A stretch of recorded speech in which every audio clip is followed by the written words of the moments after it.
Hello hi ಎಲ್ರಿಗೂ ನಮಸ್ಕಾರ. ಎಲ್ಲರೂ ಹೇಗಿದ್ದೀರಾ? ಹೈ ಹೋಪ್ ನೀವೆಲ್ಲರೂ ಚೆನ್ನಾಗಿದ್ದೀರಾ ಅಂತ ನಾನು ಭಾವಿಸ್ತಾ ಇದ್ದೀನಿ. Welcome back to my channel. ಇದು ನೇತ್ರ ವ್ಲಾಗ್ಸ್ ಇನ್ ಕನ್ನಡ. ಇವತ್ತಿನ ದಿನ ಬಂದು ನಾನು ಸಿಂಪಲ್ಲಾಗಿ ಆ್ಯಂಡ್ ಕ್ವಿಕ್ಕಾಗಿ ಒಂದು ಕ್ರ್ಯಾಪ್ ಕರಿ ಮಾಡಿ ತೋರಿಸೋಣ ಅಂತಿದ್ದೀನಿ. ಆ್ಯಂಡ್ ವ್ಲಾಗ್ ಕೂಡ ಉದ್ದ ಇಲ್ಲ, ತುಂಬ ಉದ್ದ ಇಲ್ಲ, 4 ನಿಮಿಷ ಅಷ್ಟೇ. ದಯವಿಟ್ಟು ಪ್ಲೀಸ್ ಪೂರ್ತಿ ವಾಚ್ ಮಾಡಿ. ಹಾಯ್ ಎಲ್ರಿಗೂ ನಮಸ್ಕಾರ, ಗುಡ್ ಈವ್ನಿಂಗ್. ಇವಾಗ ಶುಕ್ರವಾರ, ಇವತ್ತು ಶುಕ್ರವಾರ ವ್ಲಾಗು. ನನ್ನ ಹಸ್ಬೆಂಡು ಕ್ರ್ಯಾಪ್ ತಗೊಂಬಂದಿದ್ರು. ಅದು ಮೆಟ್ರೋಗೆ ಹೋಗಿದ್ರು. ಮೆಟ್ರೋಗೆ ಹೋಗಿ ಬರ್ತಾ ಕ್ರ್ಯಾಪ್ ತಗೊಬಂದಿದ್ರು. ಕ್ರ್ಯಾಬ್ ಅಂದರೆ ನನಗಿಷ್ಟ, ಕ್ರ್ಯಾಪ್ ತಿನ್ನೋದಕ್ಕೆ. ಕ್ರ್ಯಾಪ್ ತಗೊಬಂದಿದ್ರು. ಅದಕ್ಕೆ ಇದು ಇವಾಗ ಕ್ರ್ಯಾಪ್ ಸಾಂಬಾರು ಮಾಡೋಣ ಅಂತೇಳಿ ಇವಾಗ ಒನ್ ಟೈಮಿಗೆ ಮಾತ್ರ ಆಗೋ ಥರ ಮಾಡಿ ಖಾಲಿ ಮಾಡಬೇಕು. ಹಾಗೆ ಆಫರ್ಸ್ ಇತ್ತು ಅಂತೇಳಿ ತೊಗೊಂಬಂದಿದ್ದಾರೆ. ನೀನು ಕ್ಯಾಶು ಆ್ಯಂಡ್ ಬಾದಾಮು, ದ್ರಾಕ್ಷಿ ಆ್ಯಂಡ್ ಪಿಸ್ತಾ. ಮೆಟ್ರೋನಲ್ಲಿ ತುಂಬ ಆಫರ್ಸ್ ನಡೀತಿದೆ ಅಂತೆ. ಯಾರಾದರೂ ಹೋಗೋದಿದ್ರೆ ಹೋಗ್ಬಹುದು ನೋಡಿ. ಸರಿ, ನಾನು ಸಾರು ಮಾಡೋದಕ್ಕೆ ಇಲ್ಲಿ ತೆಂಗಿನಕಾಯಿ, ಹಾಗೆ ಇದಕ್ಕೆ ಶುಂಠಿ ಬೆಳ್ಳುಳ್ಳಿ ಪೇಸ್ಟ್ ನಾನು ಮನೆಯಲ್ಲಿ ರೆಡಿ ಮಾಡ್ಕೊಂಡಿರೋದಿದೆ, ಅದನ್ನೇ ಬಳಸ್ಕೊತಾ ಇದ್ದೀನಿ. ಇದಿಷ್ಟನ್ನು ಹಾಕಿ ಗ್ರೈಂಡ್ ಮಾಡ್ಕೋಬೇಕಷ್ಟೇ. ಇದಕ್ಕೆ ಸಾಂಬಾರು ಪುಡಿನ ಹಾಕೋಬೇಕಾಗುತ್ತೆ. ಇದು ಮನೆಯಲ್ಲೇ ಮಾಡ್ಕೊಂಡಿರೋಂಥ ಸಾಂಬಾರು ಪುಡಿ. ನಿಮ್ಗೇನಾದರೂ ಇದು ಹೇಗೆ ಮಾಡೋದು ಅಂತ ಬೇಕಿದ್ರೆ ಕಮೆಂಟ್ ಬಾಕ್ಸಲ್ಲಿ ತಿಳಿಸಿ, ವೀಡಿಯೋ ಮಾಡ್ಕೊಳ್ಳಿಕ್ಕೆ ಟ್ರೈ ಮಾಡ್ತೀನಿ. ಕ್ರ್ಯಾಬ್ ಕರಿನ ಮಾಡಲಿಕ್ಕೆ ಮೊದಲಿಗೆ ನಾನಿಲ್ಲಿ ಸ್ಟವ್ ಮೇಲೆ ಒಂದು ಕಡಾಯಿನ ಇಟ್ಕೊಂಡಿದ್ದೀನಿ.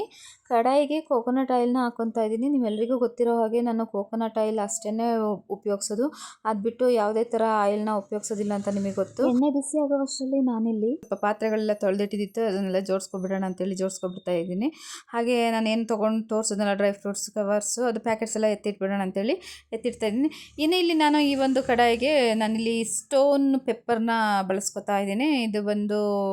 ಇದೊಂದು ಸ್ಪೈಸಸ್ಸು ಚೆನ್ನಾಗಿರುತ್ತೆ. ಅಂದರೆ ಈ ಫಿಶ್ ಸಾಂಬಾರು ಅಥವಾ ಕ್ರ್ಯಾಬು ಈ ಥರ ಹುಳಿ ಇರೋ ಥರ ಸಾಂಬಾರು ಕರಿ ಅಥವಾ ಈ ಥರದ್ದು ಮಾಡೋದಕ್ಕೆ ತುಂಬಾ ಚೆನ್ನಾಗಿರುತ್ತೆ. ಆ್ಯಂಡ್ ಅದು ಫ್ರೈ ಆದ ನಂತರ ಅದಕ್ಕೆ ನಾನು ಈರುಳ್ಳಿ ಹಾಗೆ ಸ್ವಲ್ಪ ಚಕ್ಕೆ, ಒಂದು 4 ಲವಂಗನ ಇದರಲ್ಲಿ ಹಾಕ್ಕೊಂಡಿದ್ದೀನಿ. ಅದಷ್ಟು ಚೆನ್ನಾಗಿ ಬಿಸಿ ಆದ ನಂತರ ನಾನು ಇಲ್ಲಿ ಮನೆಯಲ್ಲೇ ಮಾಡಿಟ್ಕೊಂಡಿರುವಂಥ ಶುಂಠಿ ಬೆಳ್ಳುಳ್ಳಿ ಪೇಸ್ಟು 1 ಸ್ಪೂನ್ ಅಷ್ಟೇ ಬಳಸ್ತಾ ಇದ್ದೀನಿ, ಜಾಸ್ತಿ ಇಲ್ಲ. ಇದಾದಮೇಲೆ ಈರುಳ್ಳಿ ಸ್ವಲ್ಪ ಕೆಂಪಗಾಗಬೇಕು. ಅದಾದ ನಂತರ ನಾನಿಲ್ಲಿ ಒಂದು ಚಿಟಿಕೆ ಆಗೋವಷ್ಟು ಅರಶಿನ ಪುಡಿನ ಹಾಕ್ಕೊಂಡು ಅದು ಮಿಕ್ಸ್ ಮಾಡಿ, ಅದಾದ ನಂತರ ನಾನು ಏನು ಕ್ರ್ಯಾಬ್ನ ತೊಗೊಂಡಿದ್ದೀನಿ ಅಲ್ಲ, ಇಲ್ಲಿ ಸುಮಾರು ಒಂದು 1 kg ಕ್ರ್ಯಾಬ್ ಇದೆ. ಈ ಕ್ರ್ಯಾಬ್ನ ನಾನಿಲ್ಲಿ ಕಡಾಯಿನಲ್ಲಿ ಹಾಕಿ ಚೆನ್ನಾಗಿ ಬಿಸಿ ಮಾಡ್ತಾಯಿದ್ದೀನಿ. ಇದು ಚೆನ್ನಾಗಿ ಫ್ರೈ ಆಗಬೇಕು. ಕ್ರ್ಯಾಬ್ಗೆ ಉಪ್ಪು ಖಾರ ಹುಳಿ ಹಿಡಿಬೇಕು ಅಂದರೆ ಫಸ್ಟು ಒಗ್ಗರಣೆಯಲ್ಲಿ ತುಂಬ ಚೆನ್ನಾಗಿ ಫ್ರೈ ಆಗಬೇಕು. ಸೊ ಅದು ಫ್ರೈ ಆಗ್ತಾನೆ ಅದಕ್ಕೆ ಉಪ್ಪು ಎಲ್ಲ ಚೆನ್ನಾಗಿ ಹಿಡಿಬೇಕಲ್ವ, ಅದಕ್ಕೋಸ್ಕರ ನಾವು ಆ ಫ್ರೈ ಆಗೋ ಟೈಮ್ನಲ್ಲೇ ಉಪ್ಪನ್ನ ಅದಕ್ಕೆ ನಮಗೆ ಎಷ್ಟು ಬೇಕಷ್ಟನ್ನ ಹಾಕ್ಕೊಂಡ್ರೆ ಚೆನ್ನಾಗಿರುತ್ತೆ. ಅದೊಂದು 5 ಮಿನಿಟ್ಸ್ ಫ್ರೈ ಆಗಿದ ನಂತರ ನಾನು ಮಸಾಲೆ ಏನು ರುಬ್ಬಿಟ್ಕೊಂಡಿದ್ದೆ ಅಲ್ವಾ, ಇದು ಬರೀ ಈರುಳ್ಳಿ, ತೆಂಗಿನಕಾಯಿ, ಟೊಮೊಟೊ ಹಾಗೆ ಸಾಂಬಾರು ಪುಡಿ, ಮನೆಯಲ್ಲಿ ಮಾಡ್ಕೊಂಡಿರೋಂಥ ಸಾಂಬಾರು ಪುಡಿ, ಇದಿಷ್ಟನ್ನು ಹಾಕಿ ಗ್ರೈಂಡ್ ಮಾಡಿ ಆ ಒಂದು ಮಸಾಲೆನ ನಾನು ಈ ಕ್ರ್ಯಾಬ್ ಕರಿಯ ಮಾಡಲಿಕ್ಕೆ ಮಿಕ್ಸ್ ಮಾಡ್ತಾಯಿದ್ದೀನಿ. ಮಸಾಲೆನ ಮಿಕ್ಸ್ ಮಾಡಿ ಇದನ್ನು ಲಿಡ್ ಕ್ಲೋಸ್ ಮಾಡಿ ಒಂದಷ್ಟು ಹೊತ್ತು ತುಂಬ ಚೆನ್ನಾಗಿ ಕುದಿಸ್ಬಿಟ್ರೆ ಕ್ರ್ಯಾಬ್ ಕರಿ ರೆಡಿನೇ ಆಗಿಬಿಡುತ್ತೆ.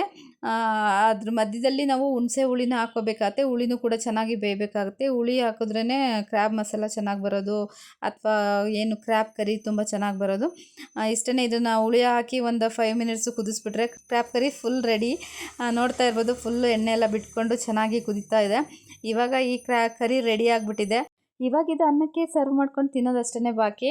ಎಷ್ಟು ಸಿಂಪಲಾಗಿ ಆಗೋಯ್ತಲ್ಲ ಕ್ರ್ಯಾಬ್ ಕರಿ, ಇಷ್ಟೇ, ವೆರಿ ಸಿಂಪಲ್. ಯಾರು ತಲೆ ಕೆಡಿಸ್ಕೊಳಕ್ಕೆ ಹೋಗ್ಬಿಡ್ರಿ, ಹೆಂಗೆ ಮಾಡಬೇಕು ಹಿಂಗೆ ಮಾಡಬೇಕು, ಆ ಮಸಾಲೆ ಬೇಕು ಈ ಮಸಾಲೆ ಬೇಕು ಅಂತ. ಇಷ್ಟೇ ಇದ್ರದ್ದು. ಇದೇ ತುಂಬ ಟೇಸ್ಟಿಯಾಗಿ ಬರುತ್ತೆ. ಮತ್ತು ಇವತ್ತಿನ ವೀಡಿಯೋ ಇಷ್ಟ ಆಗಿರೋ ಪ್ಲೀಸ್ ಲೈಕ್ ಮಾಡಿ, ಶೇರ್ ಮಾಡಿ, ಕಮೆಂಟ್ ಮಾಡಿ. ಹಾಗೆ ಯಾರೆಲ್ಲ ಹೊಸದಾಗಿ ನನ್ನ ಚಾನಲ್ ನೋಡ್ತಿದ್ದೀರಾ ಪ್ಲೀಸ್ ಸಬ್ಸ್ಕ್ರೈಬ್ ಮಾಡ್ಕೊಳ್ಳಿ. ನೆಕ್ಸ್ಟ್ ಮುಂದಿನ ವೀಡಿಯೋದಲ್ಲಿ ಸಿಗ್ತೀನಿ. ಅಲ್ಲಿವರೆಗೂ ಟಾಟಾ, ಬಾಯ್, ಲವ್ ಯು ಆಲ್.